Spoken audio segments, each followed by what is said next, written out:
Welcome to Business Builder System. Today I've got Kevin Whelan here from WealthBuilders, and rather than steal Kevin's thunder, I think it's just probably more sensible just to pass it over to Kevin to introduce himself and what they do. Kevin, welcome. Hello there. Great to be on the show with you today. And WealthBuilders does what it says on the tin. You know, you like that with a brand, don't you? I called really do. Producers.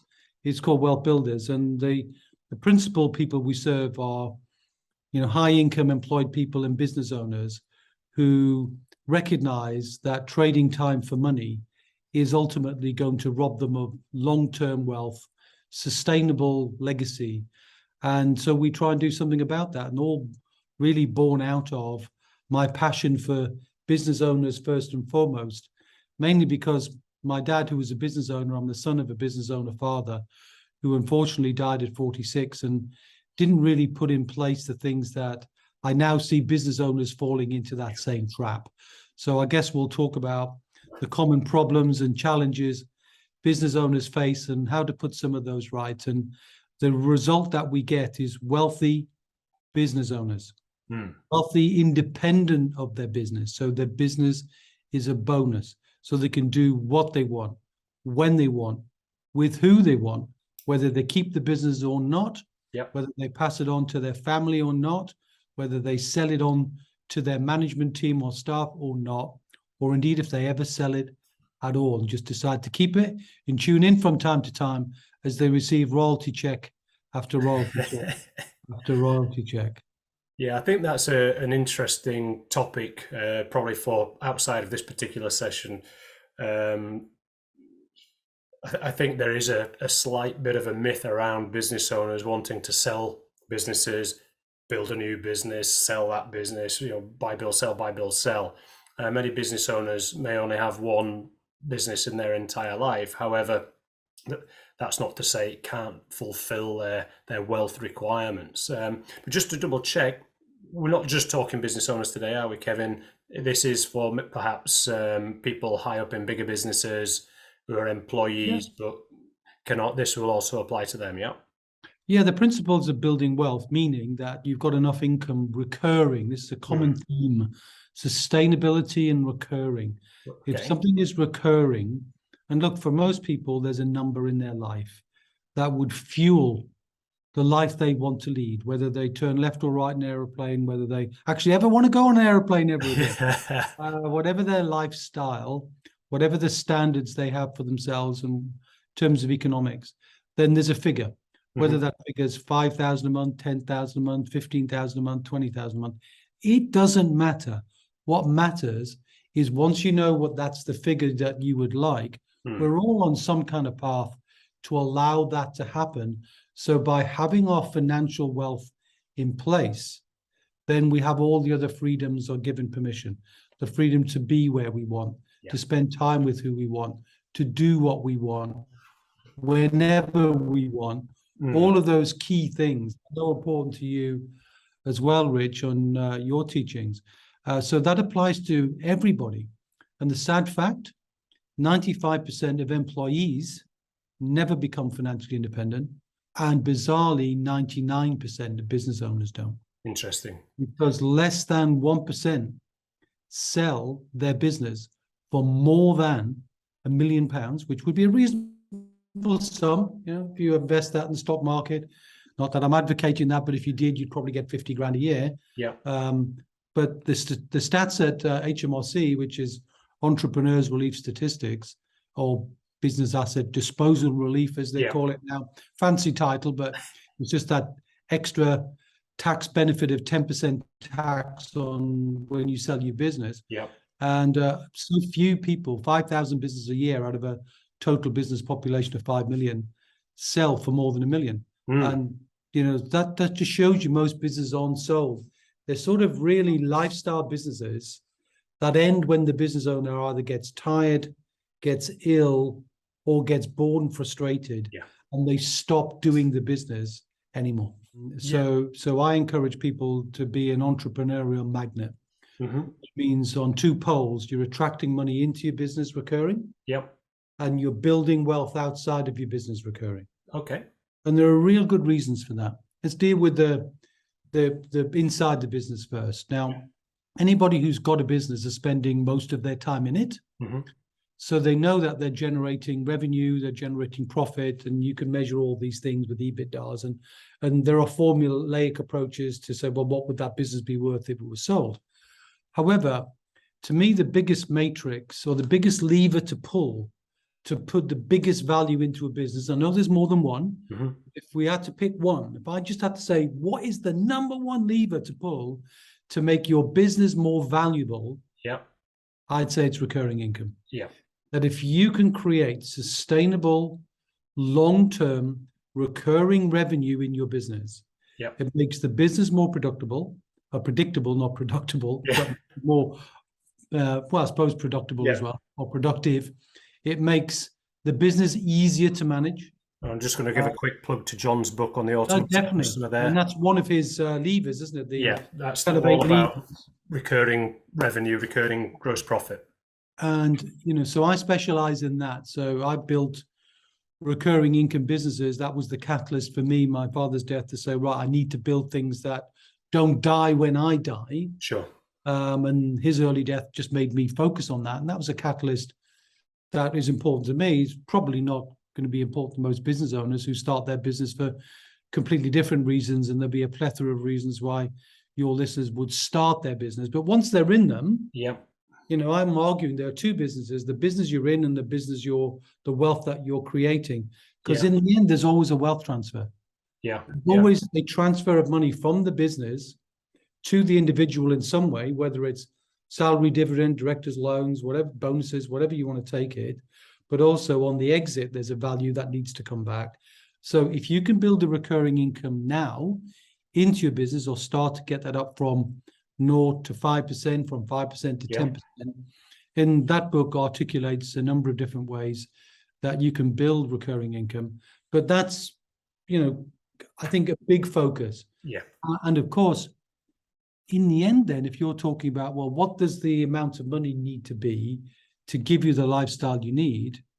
If you've managed to create wealth as you build your profits, so you build your wealth. You turn your profitable business into a lifestyle and a future lifestyle, wealth creating machine. You can build wealth as you grow. And that way, we teach the 7 different ways that you can build wealth by holding assets. Asset meaning something you own that isn't you. It puts money in your bank account while you're asleep. You can do that as you grow. Now, if you do that, a number of things happen. Number one, you're going to pay less tax, because you can use government money to plant seeds in your assets to build wealth, and we can touch on those. Number two, if you ever get to the point where you want to sell your business and you've worked out, say you need 3 million, but you've got predictable recurring income of half of that because you've been building it as you grow, you don't need to sell your business for as much. You can be flexible with the selling price. In other words, you haven't put all your eggs in that business basket at the end, when anytime you put faith in one end date, it's dangerous. You're retiring on a pension when the stock market crashes. You're retiring from your business if you get a pandemic and people aren't buying businesses in the same way. And the third reason is, if you are used to building assets and you understand the wealth building story and how you craft it for yourself and your family, you become experienced in the decisions that you make when the check comes. So if you get the 3 million quid, you pay your entrepreneur's tax, you've got a net figure, but you know what to do with that money. You're not suddenly a newbie, somebody who was high up, important, and looked up to in a business. Now, all of a sudden, you're right at the bottom. You don't know anything about investing. You don't know how the stock market works, how building a property portfolio works, how building intellectual property works. No clue about these things. Now, all of a sudden, you become vulnerable, and having this check in the bank with inflation at 10% now and rocketing away and spiraling out of all proportion. Bank of England themselves think it's going to be, pushing 20%.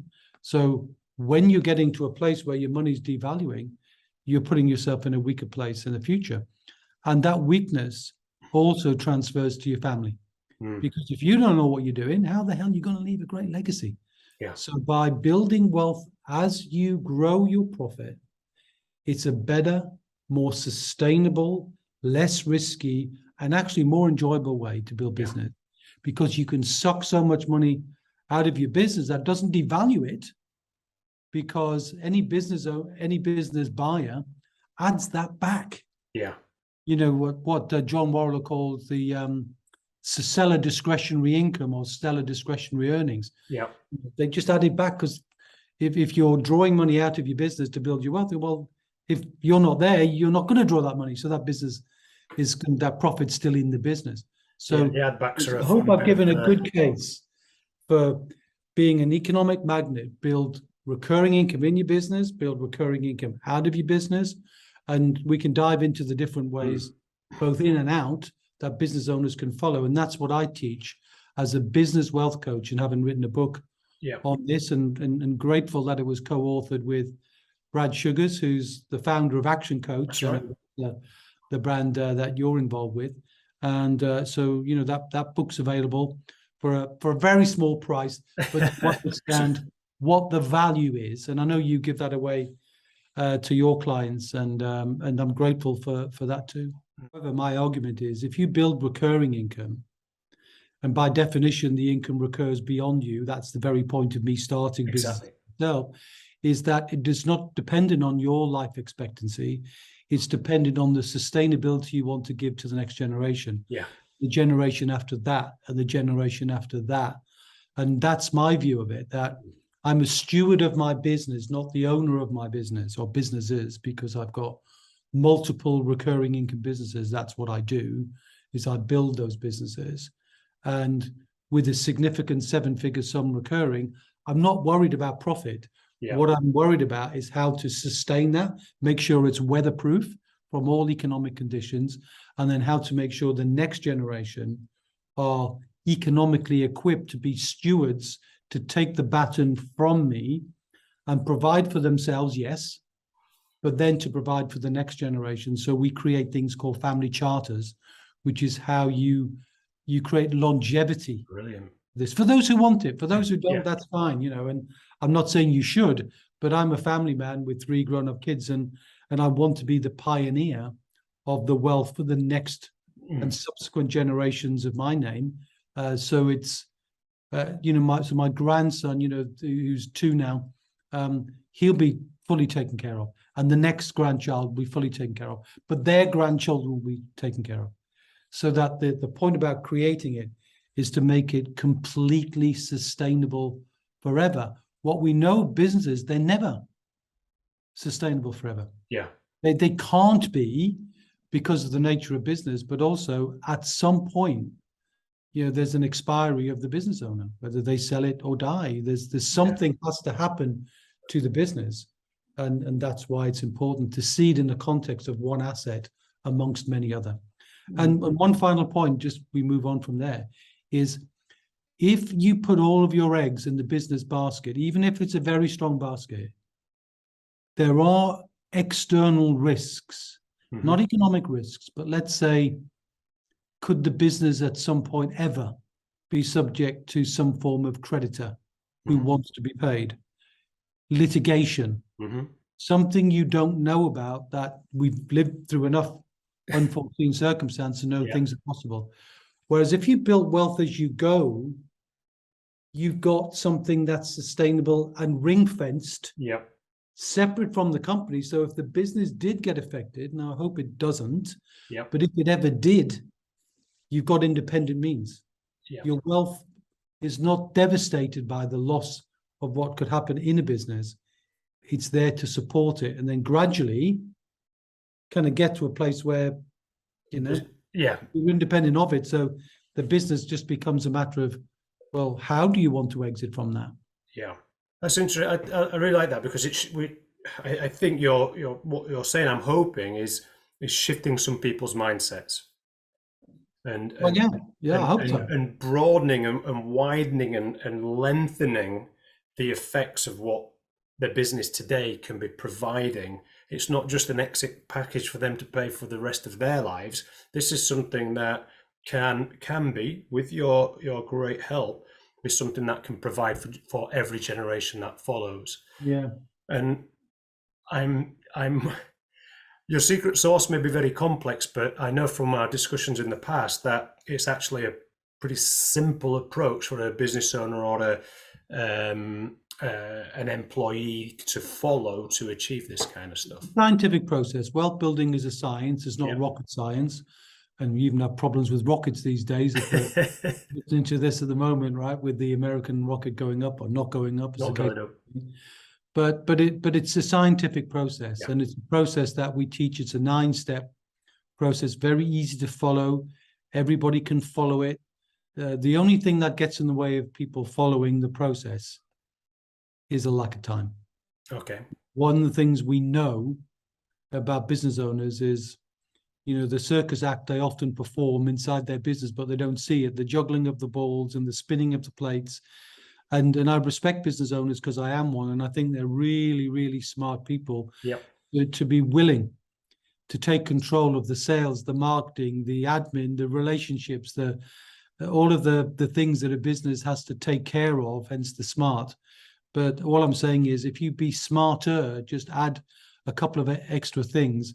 One is think of your business as an evergreen, sustainable thing that will go on forever. And 2 is create recurring income. Yeah. And if you can do those 2 things, it's a much better, stronger business that you're entering into. And you see it in a different light. So instead of being tunnel vision, focused on the here, the now, the tyranny of the routine that we often get into as business owners, you're seeing the business as a much wider thing, as you said, a broadening, a widening, and a lengthening. That's a nice way to articulate it. And I think that's what we're doing. And business owners can't see it for themselves often because, like, I'm a golfer and, so close to it sometimes. You can't see, but somebody else says, well, if you, and that's why you say coaching is not just for sports. It's for things that are really, really important to do and get the most from. And in golf, I'm not a golfer in terms of making money, but I'm a golfer just in terms of fun.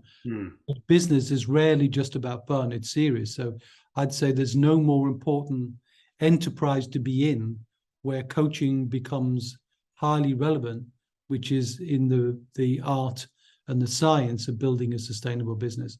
Yeah. And you do your part, by looking at the nuts and bolts of what's going on inside. And my role is often just to help look at the recurring income and see what can be done there. Yeah. Or alternatively, just to build the wealth as we grow, making sure that we're taking money and getting the tax man to contribute to it. So there's some just brilliant things that business owners don't know they can do that they can do, which are easy to set up and not difficult at all to understand.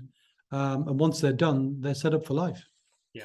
So how soon in a business owner's journey can they engage with you to start on the wealth building journey to then start adding more than just their business to their wealth generating portfolio? Okay, so it's a good question. And the answer is, they don't need to engage with me to understand what the 7 assets are.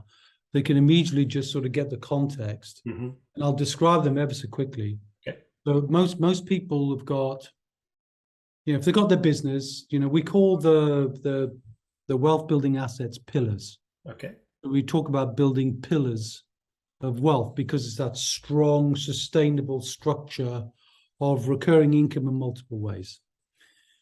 So what I mean by that is contractual income. Yeah. Income from royalties and license fees and subscriptions and memberships. Yeah. Automated buying plans, automated service delivery. Yeah. Things that are done automatically. Biggest example of that would be, say, something like Amazon Prime. Yep. 25 billion. Just from that, just from $79.99 or maybe $99.99 as it is now. Yeah, I think it's even less than that. But whatever it is, that's the last figure I researched. And of course, we're not comparing each business to Amazon, but every business has got the ability to create some. Now, my businesses are all around combination of financial businesses, a licensed business, a membership business. And if you combine those things, and an IFA business, where you need to give advice to people on certain things, and that comes up more in a couple of the assets that I'll talk about. But you've got long-term obligations that clients have signed up to willingly because they're getting good value. Yep. But the business gets it. I don't need to get it. I don't need to deliver the service to get it. That's what I mean by a recurring business. And most business owners don't have a recurring income business. But having a house itself is a potential asset. Yep.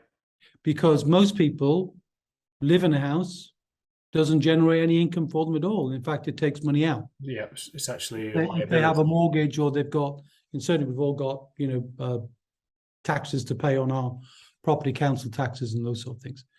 But it's possible to create an income from your home. And there are many, many ways to do that.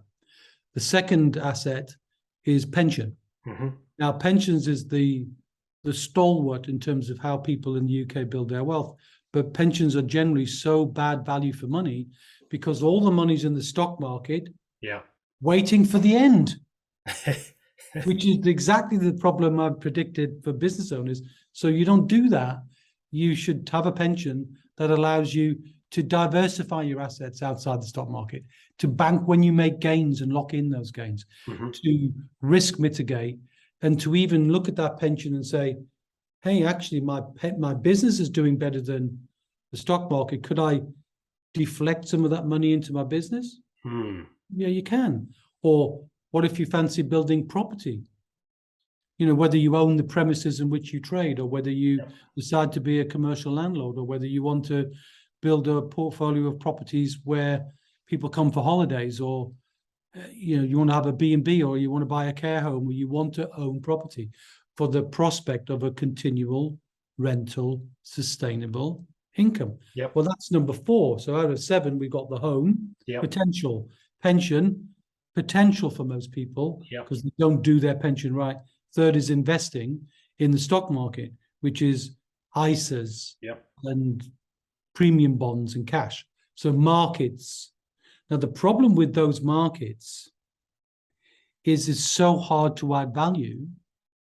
So in the end, you become at the mercy of, so if you're a saver, you got money in cash, you've been devastated for a decade. Now you might be happy that interest rates are going up, but if you've got a mortgage on your property, you're not so happy. So, there's this balancing act to play. And because business owners the business is number 5, so property is number 4, business is number 5. When they're locked in number 5 with that brain completely focused on the business, the only thing they've got time for is a conventional pension and conventional investing, or stock market. So they're going from a wait till the end to see what the value is, business, to wait till the end and see what my fund value is, wealth. Unsustainable and fundamentally at risk. So just try and say, look, you don't need to do it that way. Let's try and help you. Give us some time. Allow yourself the luxury of recognizing you're in the wealth building business as well as your main business. And learn about wealth. So learn how you turn your home into an asset if you want to.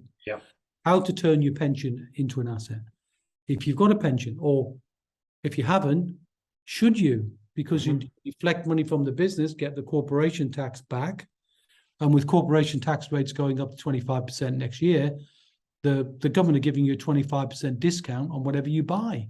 So if you then bought a property, you're getting a discount 25%. If you buy cryptocurrency, you're getting 25% discount. If you're buying stocks, you're getting a 25% discount. And then any growth is tax-free. Plus then, if you can lend it to your business, if your business ever needs it, you're kind of having your cake and eating it. Whereas if you leave it in the bank, you paid the tax on it, and that's all you can do. Whereas if you cycle it through your pension, you can make your money worth more, and also you save on NI because you don't have to pay yourself a salary. And you never pay NI when you draw money out of a pension. So you're kind of reducing your NI footprint, you're reducing your tax footprint. Anyway. Brilliant. So building a property portfolio, easy to do. I mean, it's just the easiest asset to duplicate because it's very formulaic. whether it's buy to let, different strategies, whether it's student accommodation, holiday accommodation. There's about 20 strategies in property. But if you asked a business owner, can you name me 5 or 6 strategies in property? Well, no.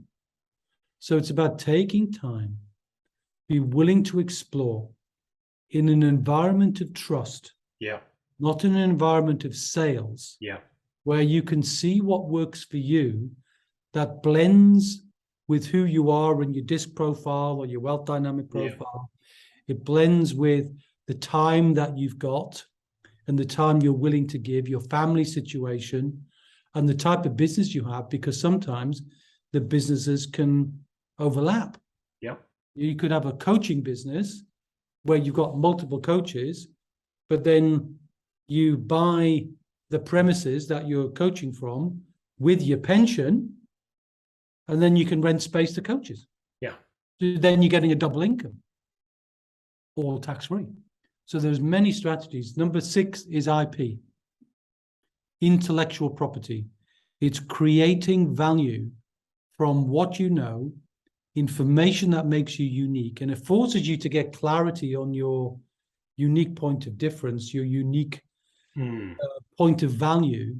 And when you've got that clarity, you can create that clarity as books, courses, memberships, subscriptions, which you can create royalties from. And just the very sound of that stream of income sounds brilliant, doesn't it? Even if you say it out loud, royalties. Sounds great, right? So having royalties, that's why I write books, because you can gain royalties. I don't write books for the royalties. I write the books because it gives me authority as an author. And it allows me to build other things and be on a podcast like this that I wouldn't do had I not written anything and didn't have anything to show. And the 7th one is brilliant for business owners. It's joint ventures or collaborations. It's when you bring something and somebody else brings something else in the wealth space. So one things I do, for example, is with my SAS, say it's in my pension, the special pension for business owners where you gain control.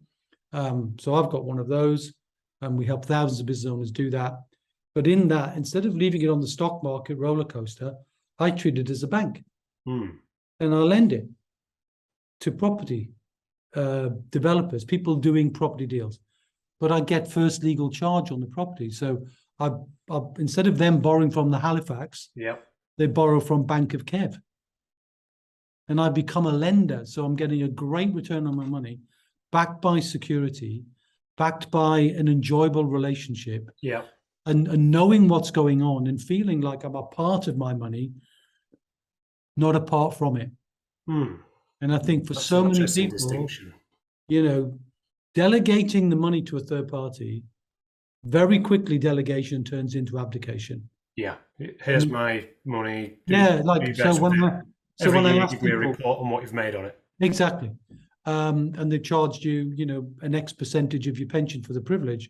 So the wealth story going on there is the industry sticks a siphon into your pension and your investments because you don't know what you're doing and you haven't got time to look, and you're not counting it because you think, well, everybody does it that way. Well, they don't.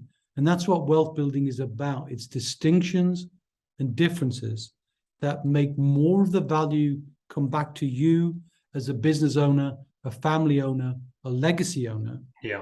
And you own it. But you have to be willing to put some time into it, which is why being in a double business makes you realize spend 4 days a week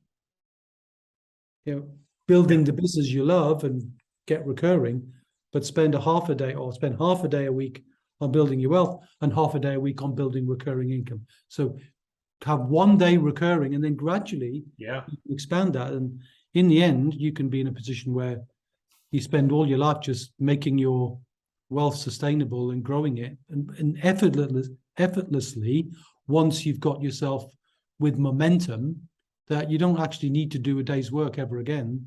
You've just got income flowing in and you're enjoying the process of doing it. Then these principles apply in the UK as well as in other countries. But of course, my specialist knowledge, which is why Brad Sugar's asked me to write the UK version of the book, is UK tax law, UK pensions law, UK law that relates specifically to business owners in this country, Yeah. which is why, I'm very well placed to help anybody as a complement to their accountant or their bookkeeper or their internal CFO, who will not see and will not make the distinctions that we can make in terms of wealth building, because most people who are employed are not in the wealth space. They're not wealthy individuals. They don't have assets. By definition, they're in a job, so they're not. That's why it's almost impossible to build real wealth from a position of being an employee, unless you get into a company really early, which then sells, and you've got the lion's share of or a decent share of the profits from it, or you've got a very long-term service in the armed forces, civil service, something like that, where you've got a pension that relates back and rewards you for those years of service. Well, with jobs so transient these days, people spending 2, 3, 4, 5 years jobs don't build up those pensions anymore. So it's actually harder for employees to see it, unless they have to become a wealthy. You have to move from being an employee to an entrepreneur. You can't stay as an employee generally. You've got to transition away, because it's business that has got the greatest power to create wealth, which is why I love business owners, because the power's already there, but they often just not using it as well. It's unlocking it. Yeah. Unlocking it. Is there a question I haven't asked about what you do that would be pertinent to ask? No, I think you've done a good job of framing it, and that's because you live inside the hearts and minds of your business owner clients. So I think if you hadn't, there might be, but I think you've done a sterling job in getting those. I often, when I'm doing these videos, I'm trying to think like a business owner and ask the questions that they would ask, because if I don't, they're just going to ask them as soon as they see this video anyway. So yeah, exactly. What can you share with us about the investment in your services, the way that kind of works? Just a little bit more about that, perhaps. Yeah, okay. Well, let me say that it starts from zero. And that's because we were absolutely acutely aware of the time paucity of a business owner, how time poor they really are. So we'll often give free information to let them kind of almost build a relationship with our style and our content. Yeah. We're completely free of charge. And I would do that through the podcast, which is called Wealth Talk. And we can put a link to that. Sure. We also I write books, and usually after a period of time, I give the books away, just to let people get into the frame of mind. Now, I mentioned earlier on, business owners often spinning plates and juggling balls, and sometimes they're made out of rubber, so there's no problem, but sometimes they're not. They're made out of glass and they need fixing. So we'll do some quick fixes. When a business owner just needs something doing, they know they've been putting off. They feel it, right? They've got that procrastination feeling. It's always number 4 on the list, but it never come up again. Number 1. It's come up again. Oh no, it's come up again.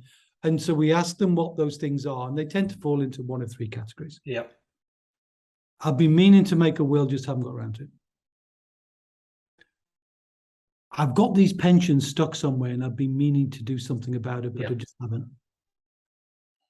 I really know that I need to work out how much money I would like to be completely independent and create a plan for it, but I haven't talked to anybody about it.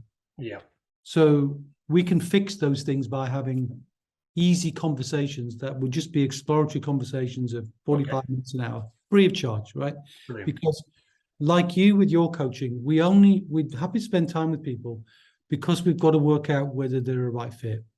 Because in the end, to engage in a wealth building process and genuinely engage in it, not just put a sticking plaster over some things and fix some things, is an act of real immersion. Now, what I mean by I don't want to put people off and say you got to take 6 weeks out of your work. No, you've got to spend a day a month. Yeah, 1 day a month at the beginning. Yeah. In the end, it's longer, but at the beginning, it's a day a month. And we've got an easily accessible course, which is online with a monthly coaching call, which is completely accessible to any business owner at only $3,000 for 1 year. Yeah. Then we see how they're getting on. That's when they learn the 9-step process. They start to put some of their own things in play. And I will give them a free session on looking at their business to see, alongside their coach, where there's recurring income that perhaps they're missing. Then if we find there's a good business relationship and I need to be involved, as the owner of the IP, I'm not involved day to day, but I am with business owners who want to engage with me further. And you know, a business owner relationship with me might be typically $1,000 a month, but I have 2 rules anyway. I give 60 days of my time free to anybody to see if we resonate and see if it fits. And if it doesn't work, Governor, you can have your money back. Because I only want it to work. It's not important enough for me to keep anybody's money because they'll be unhappy. So why? And if we don't make them double the investment, you can have your money back. Right. Because this only works if it works. So, you know, I make it risk-free, but I don't ever engage with anybody until they've done the first year. Right. So you need to do that grounding. First year. Oh yeah, it's also a test. Did you do what we asked you to do? Did you do the little things? Because we know you can't ask a business owner to do big things. It's too big a step. Baby steps, then bigger steps, and then momentum, and then transformation.